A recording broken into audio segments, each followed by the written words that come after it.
I was born to a Muslim family, to parents who were very serious about teaching and encouraging their kids my brothers and I, to embrace our Islam and take it very seriously. And I took that encouragement and I really ran with it. So much so that in my teens and around 18, I had already read the Quran through numerous times. I developed a pretty good understanding at an early age of Islam and mankind's place in the great scheme of things, and who Allah was, and that He was a master of all creation, and that we were simply His servants and we were to submit to Him. And I really understood that He was simply that. He was so other than me, than human beings, that there was no connection with us other than master and servant. While He knew me through and through, I really couldn't know Him.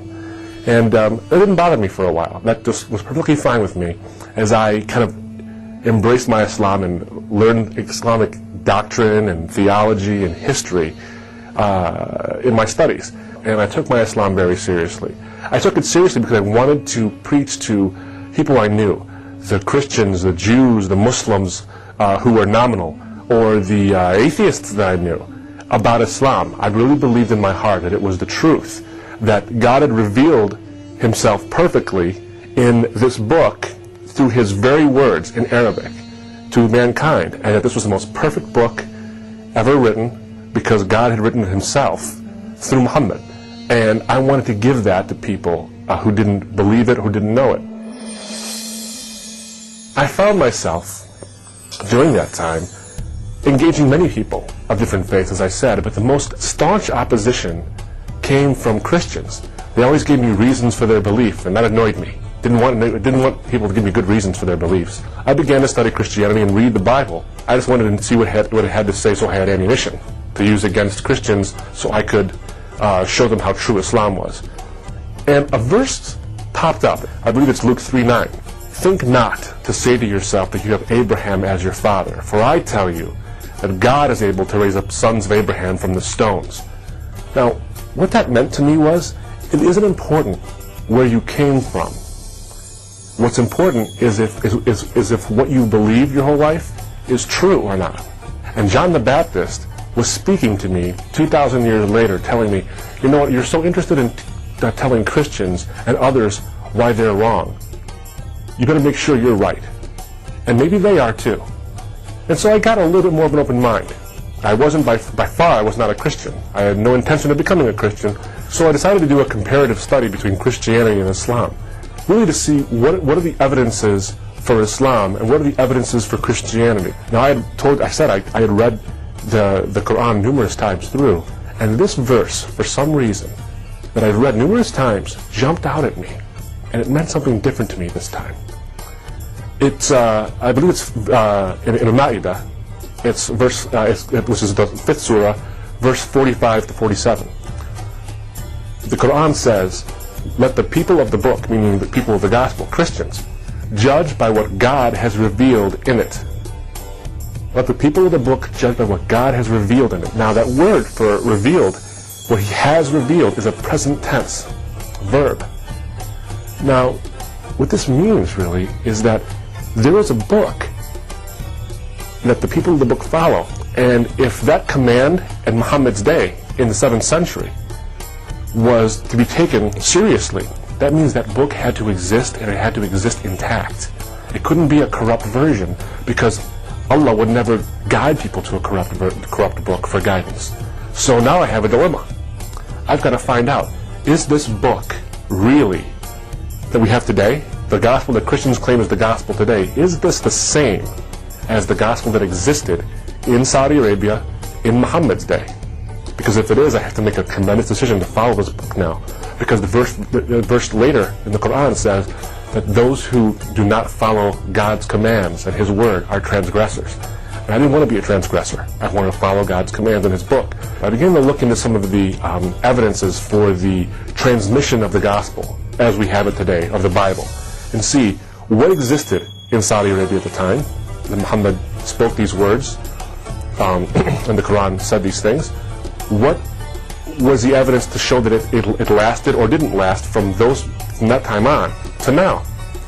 And from looking through the Dead Sea Scrolls, from examining the textual critical arguments of the great German scholars who had always put down the Bible as being unreliable, and seeing that there's actually great evidence to show that the Bible that was around in Muhammad's day is the same Bible we have today. In fact, the evidence is even better than that. Actually, the Bible, especially the Old Testament, and the New Testament for sure, existed as we have it today hundreds of years before the Quran was revealed to the Arabs in Saudi Arabia.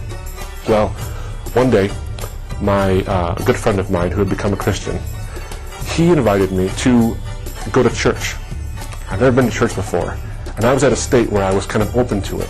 That morning, I was waiting for them to come pick me up, my friends. And as is probably already obvious, I'm not the kind of guy who is very silent. I talk a lot, and I can't control myself sometimes. But this morning, I was uncharacteristically silent. I was just somber. And I go to this church service, and I sit there, and my friends are asking me, "What's wrong? What's the matter with you?" Because they know, Abdu's not talking. Something must be wrong. Well, I didn't say, nothing. I'm fine.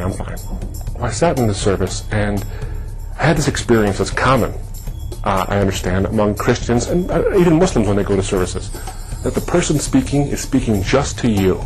No one else is there in the audience. Now, this was probably a 2,000-seat church, and I was wondering, did he know I was coming, this pastor? He doesn't know me.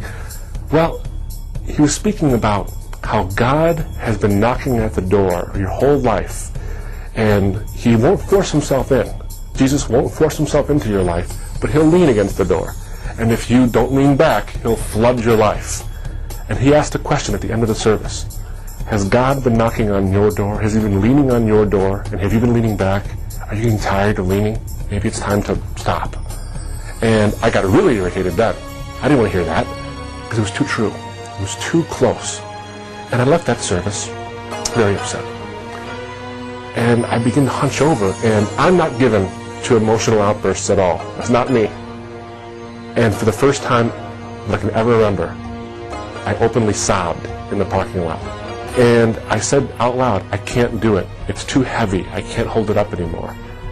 And I assumed it was this burden of trying to wed Islam and Christianity so that I can be comfortable in being on the fence. What it really was, I think, was Jesus leaning on the door, and I couldn't resist him any longer. I was trying too hard. So I decided to undertake to make it my job to study the scriptures, to study the evidence fully. And I did that over a course of months. And I can recall a time when I was sitting in my parents' den in their home, and I had, quite literally, all the evidence for Islam stacked up on one side of the desk. And my articles on Islam were shoved in the books from Islamic scholars. My notes were written on things. I had on this side of the desk all the books on Christianity and the resurrection of Jesus, which was, I found, to be the single point where I had to find out historically, one's right, one's wrong on this. Either he raised from the dead or he didn't. And I had all this evidence swirling around me, and I was wondering, why is it I find this evidence for the resurrection so compelling? It's so convincing. Why won't I accept it? Why won't I accept it? What's wrong with my heart? What's wrong with my mind? What's wrong with this evidence? And then the answer walked by the door. My father walked by. And he looked at me and he smiled because he was so proud because I was studying. And he was approving. Because he thought I was studying to be a better Muslim and a better emissary for Islam. And I realized that's what it was. I couldn't break his heart. And that's why I kept away from the evidence, kept away from Jesus so long, because I couldn't break his heart. And the heart of my mother, or my brothers, or the rest of my family. Couldn't do it. And I realized that I knew at that moment what truth would cost me, but I didn't know what it was worth. And this was truth. He did raise from the dead. But what did that mean for me? I didn't know that. And over the months, the Holy Spirit really worked on me to see this is not just a fact of history that I rose from the dead, meaning Jesus, of course, but that I rose from the dead as a fact of history, and that means that you, too, can have life. My crucifixion meant that you can have forgiveness for your sins because I paid the price. But because I live, as the Bible says, you also shall live. Well, since becoming a Christian, what's really changed my life has been my view of God. Before, God was, I believed He was almighty, I believed He was holy and all good, but there was no relationship, there was no intimacy there. And everyone longs for that sense of intimacy, that bit of them that says, I know you know me, but I want to know you, Lord, I want to know you. I began to have a relationship closer to Him than ever before. As I encountered Him in prayer, it wasn't ritualistic, it wasn't just a formulaic way in which to pray.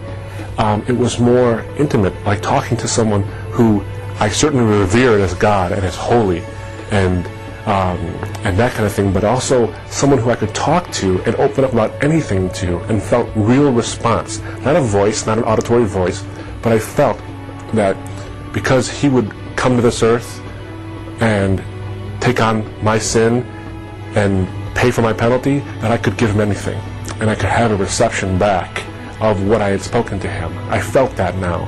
I never felt that before, but I now had this hope that God, and this knowledge, quite frankly, that God would not only just guide, but He'd be there with me. And He comforted me by saying that my son suffered, and I suffered so much. Why would I not walk with you? And I felt that was a wonderful part of, and still is a wonderful part of how I live this life. But all of that, all of my outlook on life is colored by now the knowledge that because He lives, I also shall live. That come what may, I have a hope that isn't just maybe if I'm good enough, I'll get in. But because He is so good, I will get in. That's why a Muslim should consider it. They should look into it. Because if there's good reason to become a Christian, then what more can you ask for than the assurance of eternal life?